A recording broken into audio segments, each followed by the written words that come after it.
मुस्लिम hands का जो contribution है वो इंटरनेशनल लेवल पे उसको अप्रिशिएट करता हूँ। मुस्लिम हैंड्स सिर्फ कोई आज़ाद कश्मीर में नहीं, पाकिस्तान में नहीं, बल्कि दुनिया के कई ममालिक में काम कर रही है। स्पेशली ये जो कोविड के हवाले से एक्टिविटी है उसमें डेफिनेटली जो वॉलंटियर्स हैं, जो हमारे रज़ाकार हैं, उनका बड़ा इम्पोर्टेंट रोल है। और स्पेशली इस हवाले से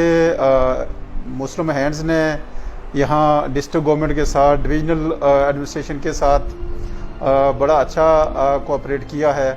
और जो लोगों को अवेयरनेस के हवाले से, उनको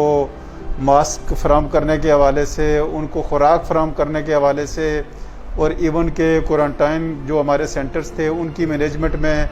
जो है ना वो मुस्लिम हैंड्स ने बड़ा इम्पॉर्टेंट जो है ना वो रोल प्ले किया है। आज भी इसी कोविड के हवाले से लोगों को अवेयरनेस देने के लिए जो है ना वो यहाँ एक एक्टिविटी हुई है। मुस्लिम हैंड्स के जो वॉलंटियर्स हैं वो डिफरेंट जगहों पे जाके, गली मोहल्ले में, तहसील में, ज़िले में जाके जो है ना वो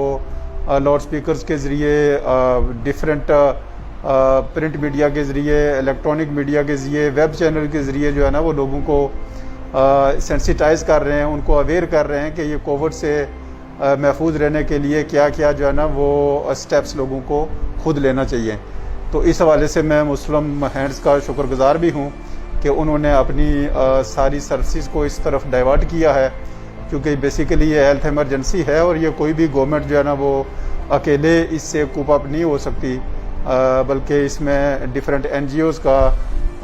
जो फलाई अदारे हैं उनका रोल जो है ना वो बड़ा इम्पॉर्टेंट रोल है। और उसमें मेरे इस डिवीज़न में मुस्लिम हैंड्स का बड़ा वाइटल और बुनियादी रोल है।